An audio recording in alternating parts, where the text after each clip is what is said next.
મહત્વ છે? અત્યારે આપણા મોબાઈલનો યુગ આવી ગયો છે, તો હવે તમે બાળકો કે અમે મોટા વાંચનમાંથી થોડાક અળગા થઈ ગયા છે, થોડાક દૂર થઈ ગયા છીએ. પણ આમાં આ પ્રસંગ એવો આપેલો છે કે જીવનમાં વાંચનનું ખૂબ મહત્વ છે. અને આ પાઠની અંદર, આ વાર્તાની અંદર આપણા મહાન વિજ્ઞાની ડોક્ટર સીવી રામનના જીવનનો એક પ્રેરક પ્રસંગ આપવામાં આવેલો છે. ડોક્ટર સીવી રામન પોતાના દિવસભરની વ્યસ્તતા પછી પણ રાત્રે પોતે વાંચવાનો નિયમ જ હતો કે ગમે એટલા થાક્યા હોય ને તો પણ છેવટે એને વાંચવાનો નિત્યક્રમ જાળવી રાખ્યો હતો.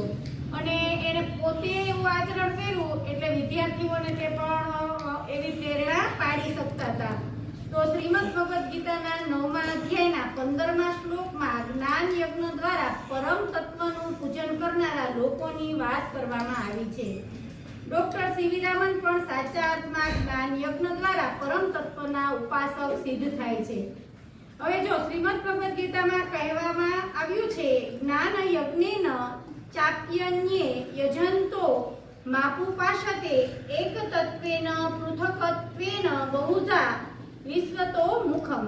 એટલે કે એની સમજૂતી એવી છે કે બીજા અભેદ ભાવે, ભેદ ભાવે અને બહુ પ્રકારે જ્ઞાન યજ્ઞ વડે પૂજન કરતા વિરાટ રૂપ મને ઉપાસે છે. હવે જો ડોક્ટર સીવી રામનનું પૂરું નામ શું? ડોક્ટર ચંદ્રશેખર વેંકટરામન એક અધ્યાપક હતા અને સાથે સાથે વિશ્વ પ્રસિદ્ધ વિજ્ઞાની હતા. સારું એવું વિજ્ઞાનમાં એણે કામ કરેલું છે. અને એમની વૈજ્ઞાનિક શોધ રામન અસર માટે તેમને પારિતોષિક એટલે કે નોબેલ ઇનામ પણ મળેલું હતું.